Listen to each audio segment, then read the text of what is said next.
정치권 관심 뉴스들 진단해보는 나이트 포커스. 오늘은 김재섭 국민의힘 도봉갑 당협위원장 그리고 서용주 더불어민주당 상근부대변인 두 분과 함께하겠습니다. 어서 오십시오. 네, 안녕하세요. 안녕하십니까. 한중 관계가 좀 아슬아슬합니다. 윤석열 대통령이 싱하이밍 중국 대사를 비판하면서 위안스카이까지 비유를 했습니다. 과거 조선을 내정 간섭한 청나라 대신인데 한중 갈등이 있을 때마다 좀 자주 소환되는 인물이에요. 자, 어쨌든 한나라 대사 언행을 가지고 대통령이 직접 비판을 한 것, 그리고 그것이 외부에 공개된 것이 모두 좀 이례적이다. 이런 평가는 나오는데 어떻게 보십니까? 저도 이제 강대강 대치, 이 정도로 강대강 대치로 될지는 몰랐는데 싱하이밍 대사의 발언은 매우 부적절했고 거기에 대해서 우리 정부가 강력하게 규탄하고 있다는 의미로 새기면 될 것 같습니다. 네. 게다가 지금 뭐 위안스카이 이야기를 대통령께서 직접 하셨는데 이제 위안스카이라고 하는 것은 결국 조선이 망국이 되는데 결정적인 역할을 했고 마지막 근대화의 기회마저 이제 앗아버린 인물이었고 그의 어떤 언행이나 행동 이런 것들이 사실은 그 당시에도 청나라가 어떤 대조선의 방략책 일부로 다 용인이 되었던 부분이기 때문에 아마 여러 가지 의미들을 시사한 것 같아요. 지금 그래서 싱하이밍 대사의 발언이라고 하는 것이 단순히 그 개인적인 차원에서의 발언이 아니라 실제로 그 뒤에 배후에 중국의 생각이 담겨 있다. 싱하이밍 대사의 생각이 중국의 생각이다라는 것이 아마 우리 정부의 입장이었기 때문에 여기에 대해서는 분명한 사고가 필요하다라는 이야기를 아마 대통령께서 하신 걸로 저는 생각이 됩니다. 예. 자, 윤석열 대통령이 직접 싱 대사를 비판하는 것을 두고 정치권 반응 엇갈리고 있습니다. 이 관련 발언 듣고 서용주 부대변인 의견까지 듣겠습니다. 대사가 깽판 쳐서는 안 되죠. 이런 자리를 마련해서 멍석을 깔아준 이재명 대표의 문제도 상당히 심각하다고 생각해요. 이것이 뭐 사적으로 조용히 어디 음식점에서 만찬을 한 것도 아니고 그 관저에 찾아갔지 않습니까? 네. 만약에 화장실을 가셨다면 그 신체 정보가 완벽하게 수집이 됐을 가능성이 아주 크죠. 아무래도 대통령께서 외교를 잘하고 혹은 뭐 잘하고 싶으실 텐데 네. 오히려 이재명 대표가 더 외교를 잘하는 것으로 지금 보여지기 때문에 아마 거기에 대한 열등감이 좀 표출된 것이 아닌가 이렇게 생각합니다. 상호 존중이나 우호 중진의 태도가 있는 것인지 의심스럽다고 하셨는데 아니 어떤 국가의 외교관이 이 상호 존중과 우호 중진의 태도가 없겠습니까? 자, 장경태 의원의 발언부터 좀 보면 윤석열 대통령이 직접 비판 발언이 나온 건 이재명 대표가 더 외교를 잘하기 때문에 열등감이 표출된 게 아니냐, 자, 이런 분석을 내놨습니다. 어떻게 들으셨습니까? 그건 뭐 장경태 의원의 개인적인 생각 같아요. 네. 뭐 상식적인 이야기는 아닌 것 같고 지금 이제 싱대사 부분에 대해서 어떤 발언 이후에 이 한중 관계 후폭풍이 끊이지 않습니다. 이게 우려스러운 거예요. 그러니까 이제 장경태 의원의 이 부분들이 뭐 대통령이 설마 뭐 그걸 불호해서 그렇게 하겠습니까? 그게 아니라 지금 한중 관계에 있어서 싱 대사가요 발언은 부적절했어요. 거의 내정 간섭에 준할 만큼 비판을 받을 수 있는 그런 여지가 충분했습니다. 아까 김재섭 위원장도 얘기를 했지만 싱 대사가 본인이 본인 생각을 얘기했겠습니까? 이거는 중국 본토의 의중이 담긴 것이다 라고 보는 게 맞는데 중요한 것은 무엇이냐? 외교라는 것은 감정으로 하는 게 아닙니다. 감정은 상하죠. 화가 나죠. 저라고 해도 화납니다. 뭐야 이게 오만불선하게 아무리 중국이 본인들 스스로의 중화 사상을 갖고 있다 하더라도 아직도 대한민국을 본인들 속국으로 보는 거야? 이런 화가 나죠. 하지만 외교입니다. 외교는 그런 감정을 최대한 억누르고 나서 이런 부분들에 있어서 우리 국익에 어떻게 도움되는지 이렇게 접근하는 게 정말 좀 노련한 정부의 입장 아니겠습니까? 그랬을 때는 대통령실에서 이 대통령이 비공개로 진행된 회의에서 나온 석상, 나온 말들, 싱 대사에 대해서 좀 비판적으로 말을 추방, 하더라도 공개하면 안 된다. 공개하면 안 됐죠. 그런데 이 부분이 공개됐던 부분들이 저는 정말 이 용산의 대통령실이 아마추어적이다라는 것이고 두 번째는 지금 현재 뭐 조치를 기다린다고 하는데 싱 대사가 아무리 미워도 우리가 추방하면 이거는 아쿠아일로를 더 악화되게 만드는 거 아니겠어요. 이럴 때는 대통령실에서 대통령은 최대한 말을 아끼시고 실무자들이 초치했잖아요. 싱 대사에 대해서. 그런 어떤 외교적인 관례에 따라서 프로세스는 진행하되 비공식적으로 중국에 어떤 특사를 보내서 이런 부분들을 해결할 수 있도록 해야 됩니다. 네. 그런데 그런 게 없이 지금 대통령은 연일 감정적인 발언들을 토해내는데 예를 들어 상상을 해보세요. 우리가 추방을 합니다. 그러면 중국은 가만히 있겠어요? 우리 한국 대사 추방합니다. 그러면 양국 간에 서로 대사를 추방하면 어떻게 되죠? 네. 국교 단절되죠. 단절되면 뭐가 있습니까? 경제적인 파국들이 이어집니다. 그러니까 감정을 왜 배제하라고 그러냐면 외교는 국익 중심, 네. 최대한 감정을 억누른 상태에서 어떻게 하면 이 문제를 풀어갈까 그 고민하는 게 중요하지 국민들 시원하라고 감정적으로 대응하는 것들은 너무 아마추어적이다. 국익을 위해서 이제 모두가 좀 톤다운할 필요가 있다. 저는 이런 그렇게 생각합니다. 의견을 좀 주셨는데, 자 이런 와중에서 김재원 전 최고위원이 중국이 이재명 대표의 생체 정보를 수집해 갔을 가능성이 크다. 이 주장을 오늘 여러 차례 하시더라고요. 네, 저는 응당 그랬을 거라고 생각합니다. 그 이야기를 좀 들어보니까 실제로 중국에서 그러는 경우들이 굉장히 많고 이재명 대표가 단순히 어떤 야당의 한 명의 의원이 아니라 자기 뭐 대선 후보로 하마평에 꾸준히 오르는 분이고 바로 얼마 전까지는 또 대통령 후보이지 않았습니까? 그렇기 때문에 아마 중국 입장에서는 이재명 대표의 개인 어떤 생체 정보를 가지고 있는 것이 외교적 협상이나 이런 부분에 있어서도 굉장히 아마 중요한 자산으로서 활용될 가능성이 높다라는 판단이 있지 않았을까라는 것이 아마 김재원 최고의 생각인 것 같은데요.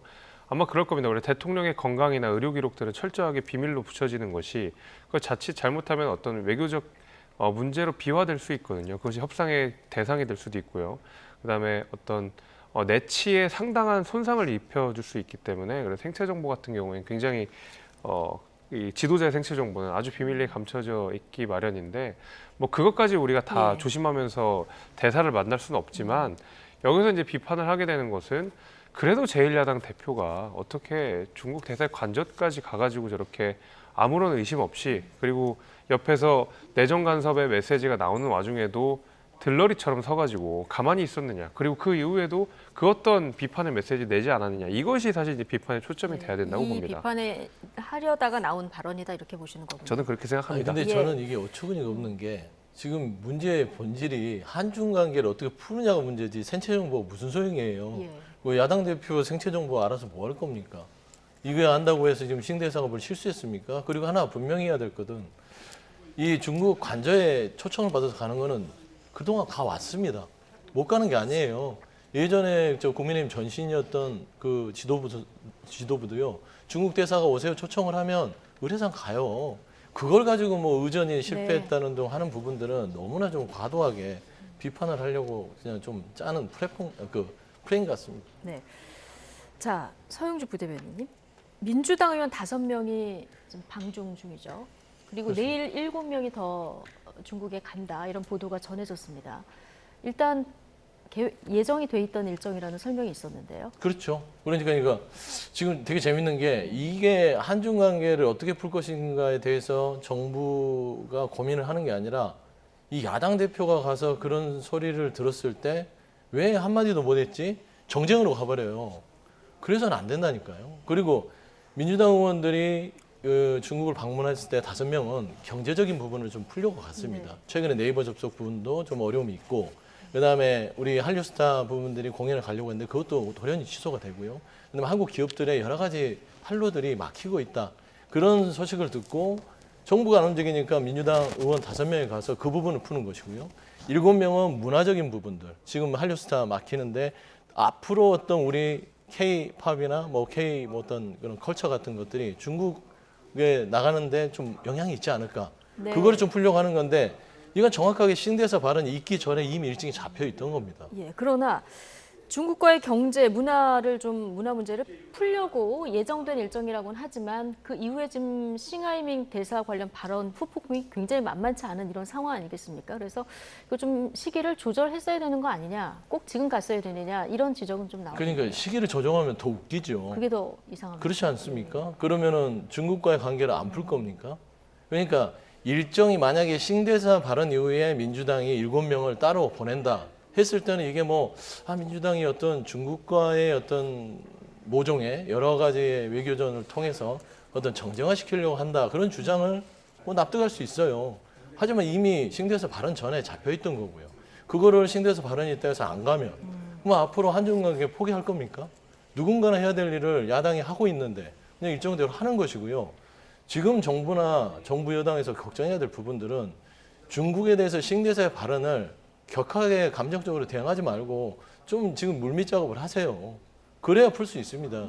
지금 막상 기분 좋게 그냥 막 그 중국과 1대1로 막 맞서는 게 그 국민들 앞에서 멋있어 보일지 모르지만 실질적으로 피해 입는 것들은요, 경제 손실은요, 이제 곧 체감되게 옵니다. 예. 네, 저는 그 걱정을 하고 싶어요. 네. 제가 꼭 드리고 싶은 말씀이 이제 민주당이 이제 외교와 관련돼서 국익 이야기를 하면 제가 참 어처구니가 없다고 생각이 드는 게 과거에 뭐 불과 한두 달 전에 윤석열 정부에서 일본과의 관계 개선을 위해서 이런저런 노력을 하는 과정에서 이것이 국익을 위한 결정이다. 너무 폄훼하지 말아라고 했는데 그 당시 민주당의 태도는 어땠냐면 전국에 현수막을 걸었습니다. 이거 친일 외교다, 매국 외교다라고 비판을 했었고 당시 정부에서도 계속 읍소를 했었던 것이 어쨌든 누군가는 갈등을 풀어야 되는 거 아니냐라고 이야기를 했는데 그 당시에는 민주당에서 이거 그 친일 외교라는 식으로 엄청나게 비난을 하다가 이재명 대표가 중국 대사 만난 일을 가지고 국익이다. 이걸 왜 자꾸 정쟁으로 삼느냐라고 이야기를 하면 국민의힘에서는 어처구니가 없는 겁니다. 불과 한두 달 전까지 완전히 입장이 반대였던 것이거든요. 게다가 일본은 우방국입니다. 그리고 중국 같은 경우에는 본인들의 어떤 정치적 이익이나 경제적 이익이 맞지 않으면 언제든지 경제 보복을 하는 그런 나라입니다. 그런 나라에서 우리가 중국이 원하는 대로, 그리고 중국이 심지어 내정 간섭을 노골적으로 하는 상황에서 이재명 대표는 거기 그냥 가만히 있어서 아무런 제재도 하지 않았던 것이거든요. 여기에 대해서 비판을 가지고 정쟁이라고 한다 그러면 사실은 우리가 야당에 대해서 비판할 수 있는 내용이 없는 것이죠. 네.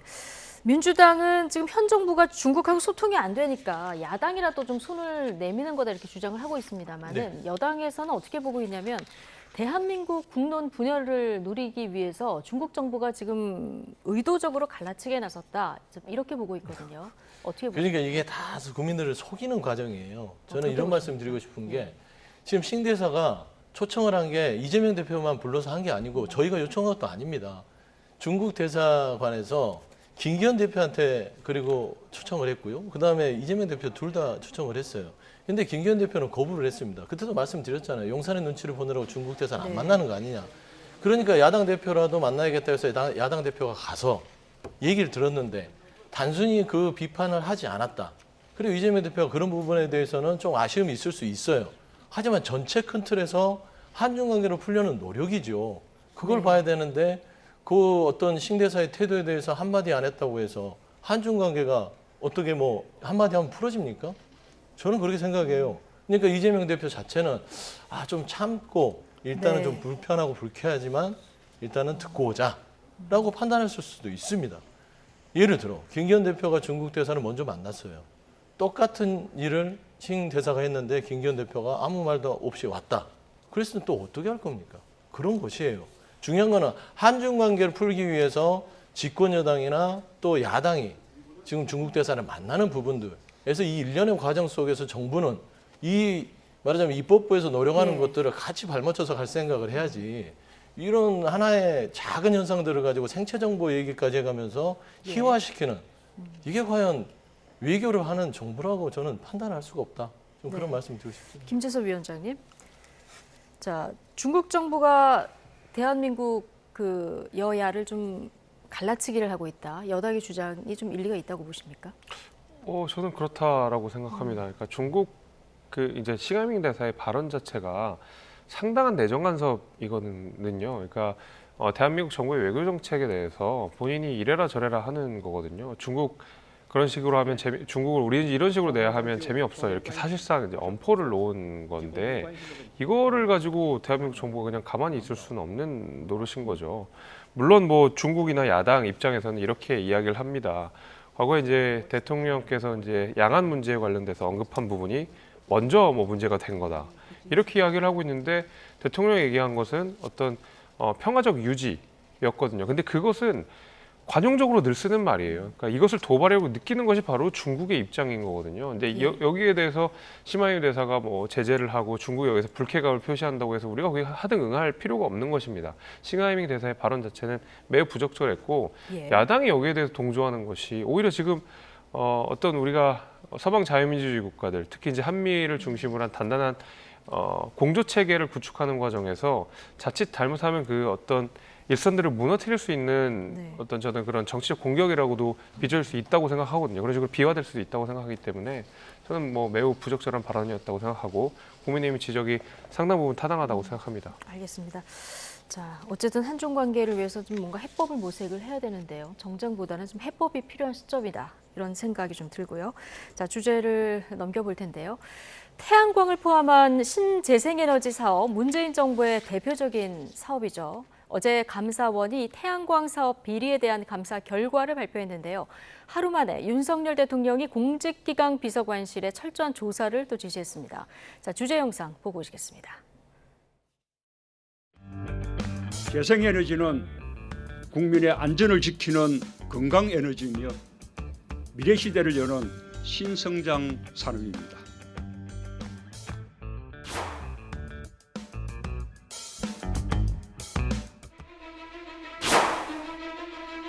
태양광이니 이런 공사 발주하는 거 여러분들 이제 정권 바뀌면 하나하나 한번 보십시오.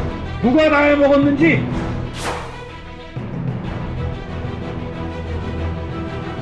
(2616억 원이) 법령을 위반하거나 부적정하게 집행된 것으로 나타났습니다.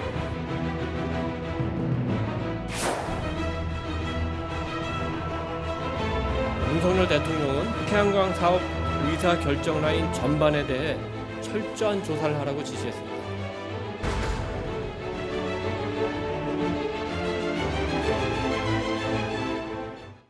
네.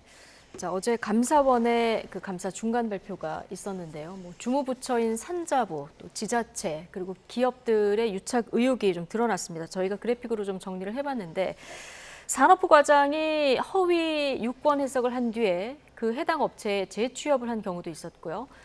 또 군산시장이 고등학교 동문업체에 특혜를 준 이런 사례도 있었습니다. 공립대 교수가 허위 서류로 풍력발전 사업권을 취득한 이런 사례도 나왔는데 얽히고 얽혀서 지금 국민 세금으로 태양광 장사를 한 이런 정황들이 드러난 거 아니겠습니까?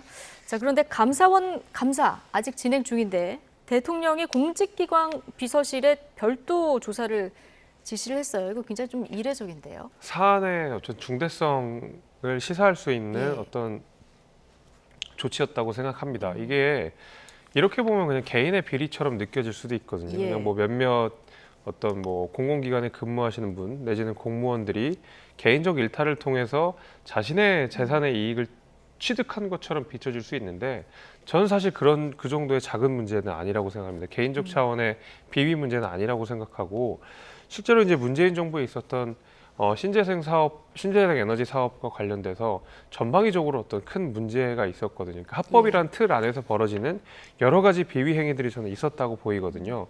대표적으로 이제 태양광 사업 같은 경우에는 한전에서 신재생 에너지를 통해 만들어진 전기를 훨씬 비싸게 한전에서 사가게 됩니다. 동시에 이제 원자력 발전이나 이런 데에서는 출력을 굉장히 낮추는 것을 유지하면서 오히려 많은 전기를 생산하지 못하게 막았던 것이 있거든요. 그러다 보니까 한전의 적자가 굉장히 눈덩이처럼 불어나게 됐던 그런 사안이 있었는데 이것은 합법이라는 틀 안에서 이루어졌기 때문에 이것을 뭐 어떤 비위 문제나 어떤 뭐 비리나 이렇게 보기엔 또 어려운 문제가 있어요. 그래서 저는 몇몇 개인들이 이렇게 일탈을 해서 비위 문제가 있었던 것과 더불어서 네. 구조적으로 굉장히 큰 어떤 문제가 있다. 이런 것들을 같이 다루기 위해서 대통령께서 굉장히 이례적인 조치를 한 것이 아닌가 이렇게 생각이 됩니다. 예. 윤석열 대통령이 후보 시절부터 이권 카르텔이다 이런 네. 표현을 많이 썼었는데 자, 이 조사 지시를 내리면서 한 표현을 보면은 당시 의사결정 라인 전반에 대한 조사를 지시했다 이렇게 전해지고 있거든요. 이렇게 되면은 청와대의 정책 라인까지 다 들여다보겠다. 자, 이런 지시 사항입니까? 그러니까 윤석열 대통령이 후보 시절부터 눈이 얘기했죠. 정치보복. 정치보복에 대해서 얘기했잖아요. 전 정부를 적폐로 규정하고 거기에 대해서 정치보복성의 의도를 얘기했는데 정치 보복은 안 한다. 안 한다고는 했는데 그 말하자면 나중에 안 한다고 얘기는 했지만 그 당시 문재인 대통령께서 굉장히 좀 격분했었던 걸로 기억을 해요. 그 발언을 한번 하셨었어요. 그다음에 두 번째는 지금 태양광 부분도 얘기를 하는데요. 왜 윤석열 정부는 본인들이 유능함을 보이기보다는 왜 지난 정부의 도덕성에 흠집을 내서 본인들이 발광체가 아니라 반사체로서 돋보이려고 하는 것 같아요. 그러니까 태양광 사업도 그렇습니다. 문재인 정부가 2018년도에 어떤 태양광 사업에 대해서 조금 신재생에너지의 사업을 발표를 했지만 네. 태양광 사업의 이 말하자면 연역을 보면 이거는 이명박 박근혜 정부 때 시작된 겁니다. 2012년 당시에 보면은 신재생에너지 공급 의무화 제도를 이명박 정부 때 도입을 해요. 그래서 전체 에너지 생산량에 일단 태양광 부분들을 일정 의무적으로 넣게 되고요. 2015년도에 REC라고 해서 태양광 신재생에너지 인증서 정책을 해서요. 이건 발전 의무 공급량을 의무화합니다. 그런데 태양광은 무조건적으로 의무화한다는 건 신재생에너지 부분들이 이미 이명박 박근혜 정부 시절에 고착화가 돼 있는 겁니다. 그리고 당시 발전 사업자들은요. 지금 이명박 박근혜 문재인 대통령이 이 새 정부를 거쳐오면서 가장 호황기를 누렸다는 것을 박근혜 정부라고 합니다. 그건 발전 사업들의 증언이에요. 네. 문재인 정부 때는요. 산지 훼손들이 너무 많기 때문에 2018년도에 산지에다가 태양광을 하지 못하게끔 규제를 강화합니다. 이게 그러면서 태양광 업자들이 되게 문재인 정부를 싫어했어요. 근데 이 하나 중요한 것은 저희가 팩트 체크를 좀 해봐야 될 것 같고요. 팩트 체크는 이거는 제가 하고 와서 얘기를 한 네. 거고요. 그다음에 지금 감사원에서 발표했는데 태양광의 뭐 일부 뭐 군산 지역 뭐 공무원들이 이렇게 편의를 봐주고 업체에 취업했다는 거. 이건 감사원에 들어가서요. 홈페이지 보시면 10년간 이런 사업들에 대한 비리의 전형들, 사례들을 보면요. 이거는 똑같은 유형들이 많습니다. 그런데 유독 이게 문재인 정부에서 이루어졌다라고 꼭 집어서 얘기하는 거예요. 그런데 거기까지는 이해합니다. 그런데 이 결정 과정에서 당시에 청와대에 있던 라인까지 조사해라.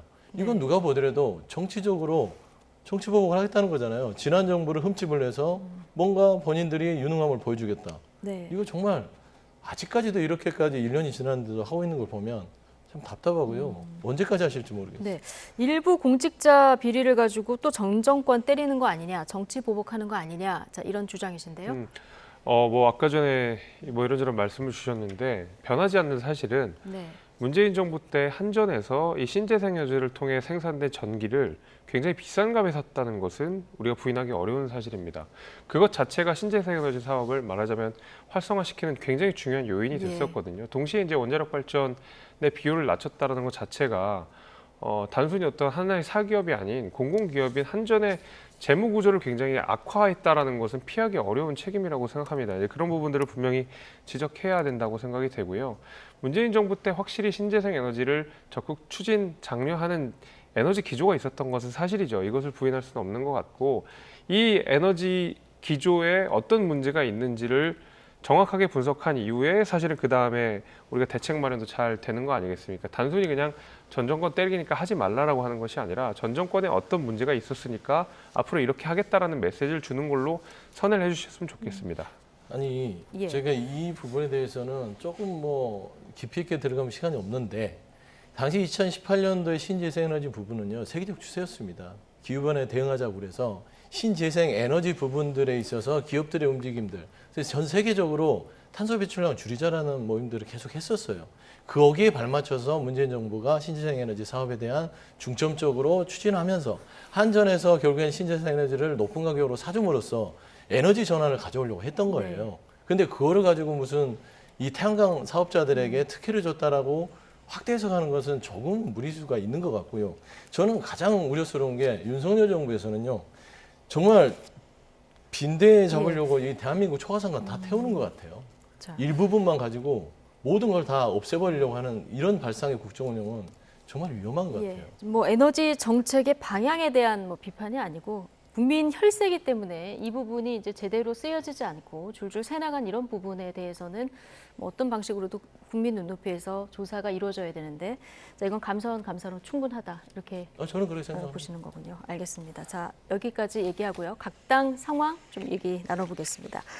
김기현 대표가 내일 취임 100일이더라고요. 오늘 호남을 가서 기아자동차 광주 공장도 방문하고 그 호남 지역 그 예산도 논의를 하고 그랬습니다. 내년도 예산 협의 첫 장소로 호남을 선택한 이유가 있겠죠? 그럼요. 최근까지도 저희 최고위원 일부의 어떤 호남 비하 발언 같은 것들이 있었기 때문에 거기에 대해서 명확하게 선을 좀 긋는 어떤 행보가 아닌가 싶습니다.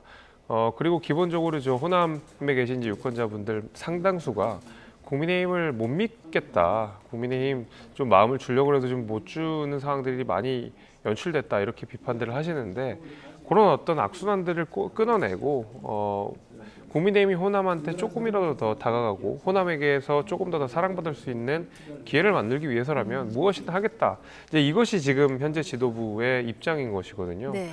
저는 그래서 김기현 대표께서 직접 이렇게 호남에 가셔가지고 특히 예산 문제를 논하셨다는 건 굉장히 저는 중요한 거라고 생각합니다. 단순히 어떤 우리가 5.18을 기념하는 것을 넘어서 정말 호남에 필요한 것이 무엇이냐, 호남이 잘 살 수 있게 만드는 것, 그것이 정말 중요한 어떤 호남 정책이다라는 기조를 확실하게 정해놓고 그 방향을 밀어붙이는 것 같아서 저는 대단히 좋은 모습이었다고 생각합니다. 예.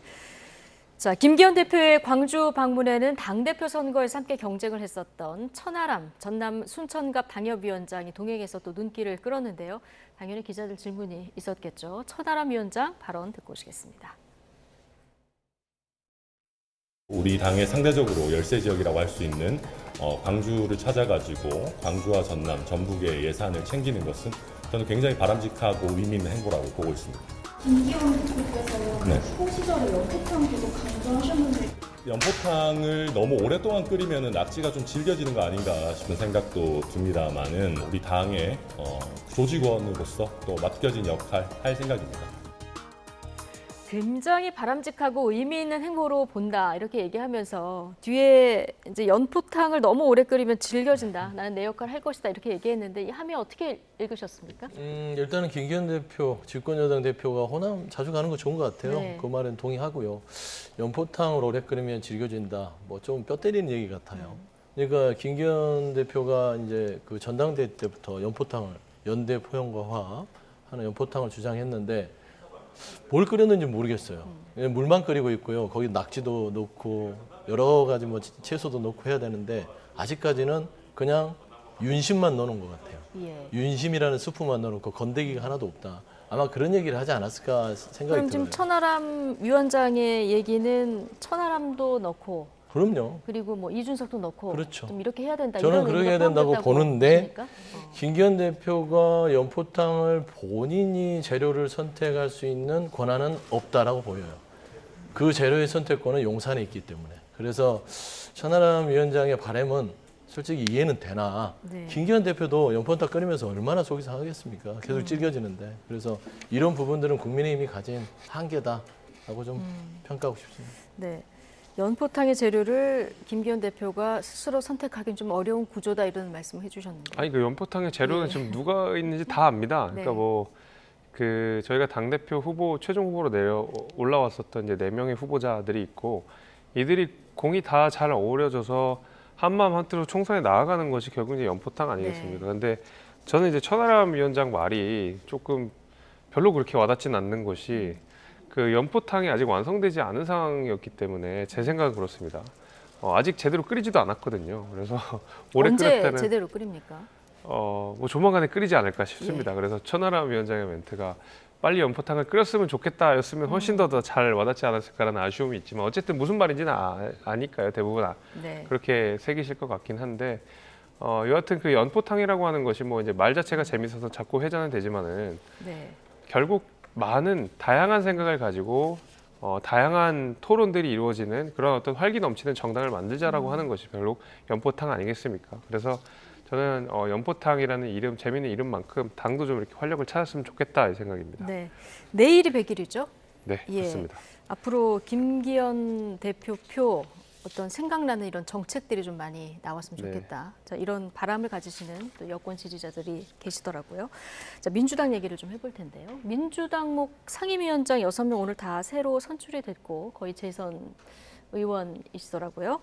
혁신위원장 발표는 오늘도 안 됐는데 이게 이미 결정은 됐는데 발표를 안 하는 겁니까? 아니면 아직도 논의 중인 겁니까? 거의 압축은 됐다고 보죠. 뭐 언론에 알려진 바로는 이제 김은경 교수나 뭐 정근식 교수 두 분이 두 분으로 일단 압축이 된 것 같고요. 예. 근데 지금 뭐 이래경 씨 그 파동이 있었잖아요. 네. 혁신위원장 말하자면 그 결정에 있어서. 네. 근데 아픔이 컸잖아요. 그렇죠. 아픔이 컸기 때문에 저번에도 한번 제가 여기 나와서 말씀드렸겠지만 좀 세심하고 좀 느리더라도 조금 더 치밀하게 검증을 해야 된다.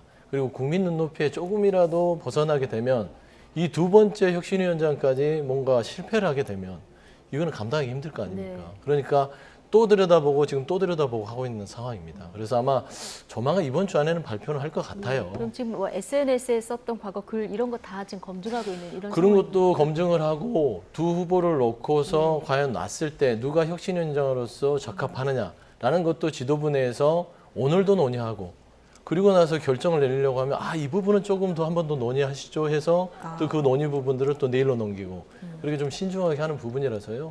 이번 혁신위원장은 조금 더 좀 제대로 갖춰진 혁신위원장 선출이 될 것 같은데요.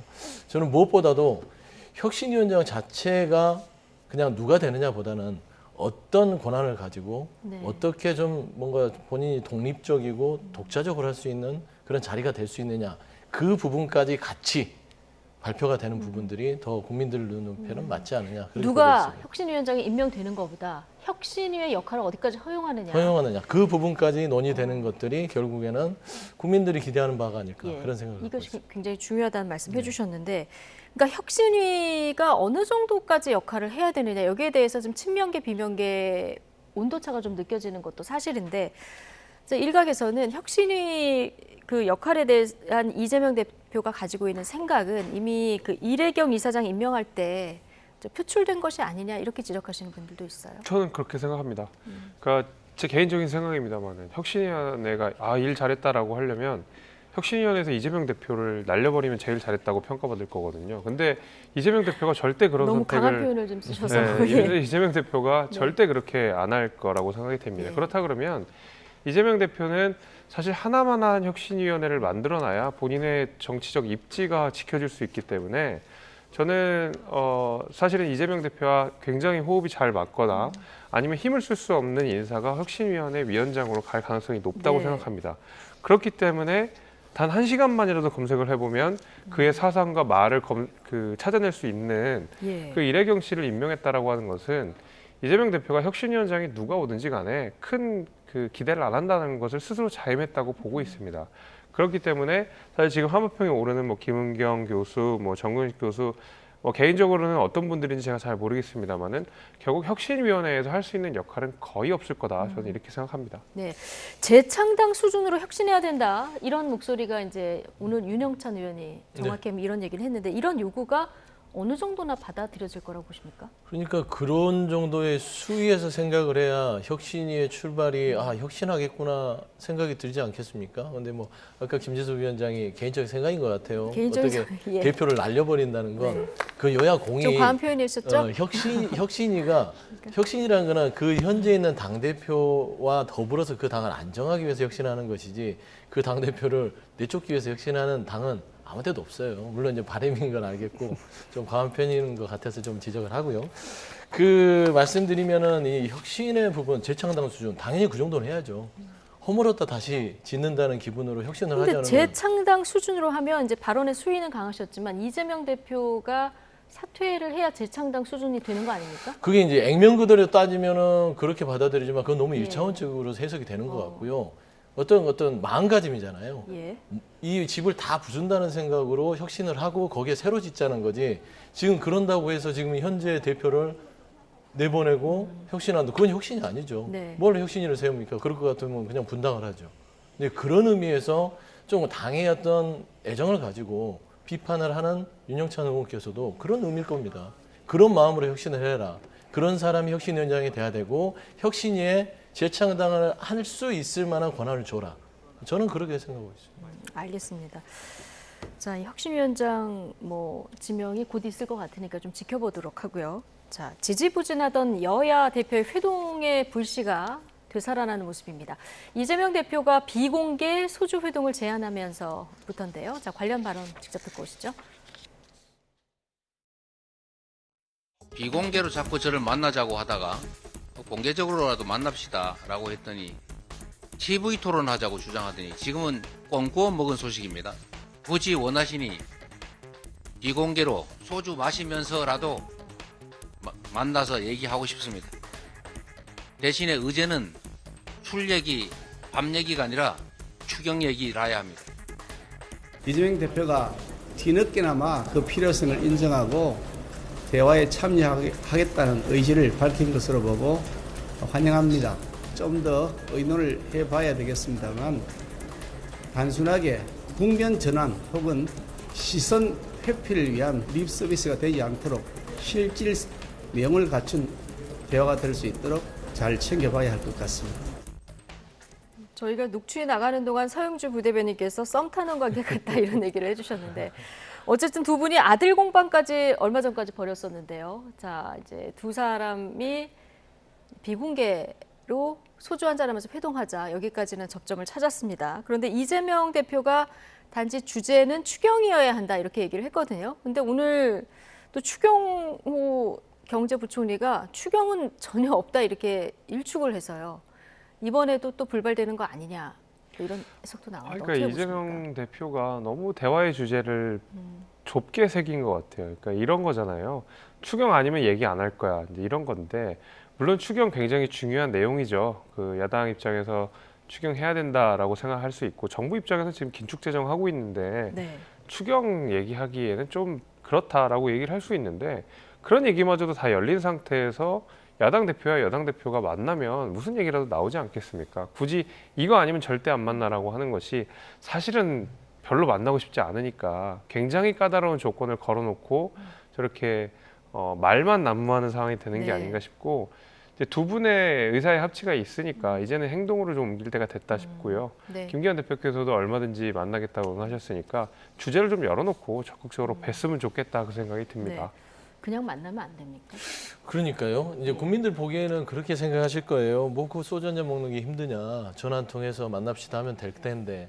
근데 이제 또 정치하는 입장에서는 각 당 대표들이 따지면 처음 만나는 거예요. 예. 참 불행한 일이잖아요. 1년이 됐는데 여야 대표가 1년이 지나도록 처음 만난다.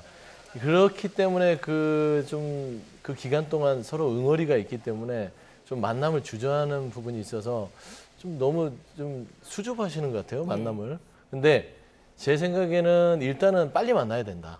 그래야 국민들이 지금 뭐 하는 거야? 이런 소리를 안 듣거든요. 늦게 만나면 만나도 욕먹어요. 네. 그러니까 여야 대표가 좀 마음을 열어놓고 하시되 추경 부분은 제가 좀 덧붙이고 싶은 게 있습니다.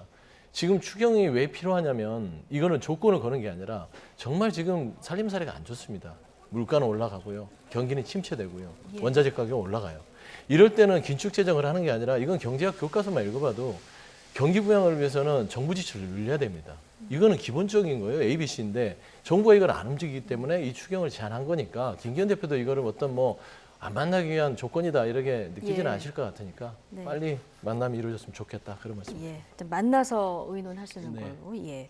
어쨌든 이 대표끼리 주고받는 말에도 이제 뼈 있는 말이 좀 오가고 있고요. 대정부 질문 마지막 날까지 여야 신경전도 오늘 굉장히 치열했는데 자, 이런 가운데서 한 여당 의원에겐 박수 사례가 오늘 쏟아졌습니다. 주인공은 시각장애인인 피아니스트 출신 김혜지 의원인데요. 자, 오늘 대정부 질의 현장으로 잠시 다녀오시겠습니다. 먼저 법무부 장관님 발언대로 나와 주실 수 있을까요? 잘한다 김예지. 의원님 한동훈 법무부 장관 나와 있습니다. 법무부가 장애인을 비롯한 사회적 약자를 위해서 앞으로 어떠한 정책적인 지원을 해야 할지 혹시 말씀해 주실 수 있을까요? 아직 인력이라든가 예산상 부족한 점은 많이 있을 수 있을 거라고 생각합니다. 방법을 저희한테 많이 알려주시고 그때 많이 지도 편달해 주시면 저희가 최선을 다하겠습니다. 답변하시느라 고생하셨습니다. 들어가셔도 좋습니다. 코이라는 물고기가 있습니다. 환경에 따라 성장의 크기가 달라진다는 코이의 법칙으로도 알려져 있는데요. 이러한 어항과 수족관을 깨고 정부가 더욱 적극적으로 강물이 되어주시기를 기대하면서 저 또한 최선을 다하겠습니다.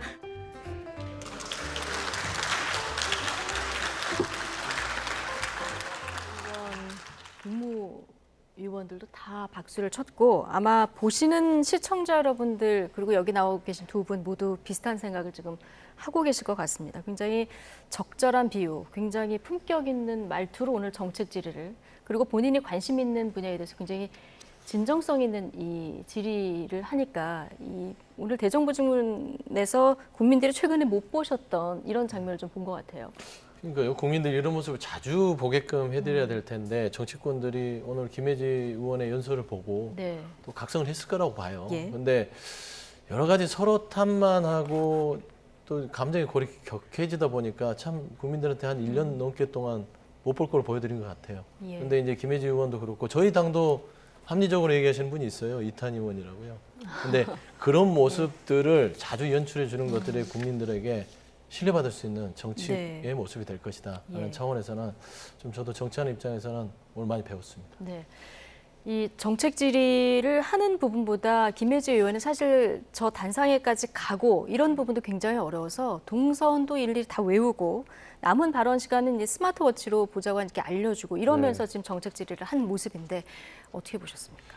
뭐 이제 말씀 주신 대로 예. 뭐 동선을 체크하고 스마트워치로 시간도 체크하는데 제가 그 반갑게 봤던 거는 그 김예지 의원이 같이 다니는 그 안내견인 조이입니다. 조이. 그래서 네. 저도 이제 국회 갈 때마다 만나면 너무 반갑게 물론 이제 안내견을 만질 수는 없거든요. 그래서 멀리서 만지고 싶다, 보고 싶다 이렇게만 하면서 이제 봤는데 그 김예지 의원 늘 이제 장애인 정책 관련해서 늘 진심으로 대하시는 분이고 또 진중한 분이시고 또 그 가운데서 귀여운 조이까지 같이 있는 모습들이 보니까 아마 많은 여야 의원들 그리고 지금 시청하시고 계신 시청자분들도 다 가슴 따뜻해지는 장면을 오랜만이 아니라 거의 뭐 21대 국회에 들어와서는 처음 아닌가라는 생각이 들 정도로 좋은 장면을 연출해 주셨다고 생각합니다. 이런 모습들이 자주 나오면 좋겠다는 생각 갖고 있습니다. 네, 뭐 날선 비판보다 좀 울림 있는 비유로 이렇게 하고 싶은 말을 다 하니까 더 받아들이는 사람 입장에서도 저 말을 들어줘야 되겠다 이런 생각이 좀 더 들었거든요. 두 분도 이제 앞으로 국회에 들어가실 텐데 자 이런 정책 질의 많이 해주시기를 자 기대하겠습니다. 나이트 포커스 오늘은 김재섭 국민의힘 도봉갑 당협위원장 그리고 서용주 더불어민주당 상근부대변인 두 분과 함께했습니다. 고맙습니다. 고맙습니다.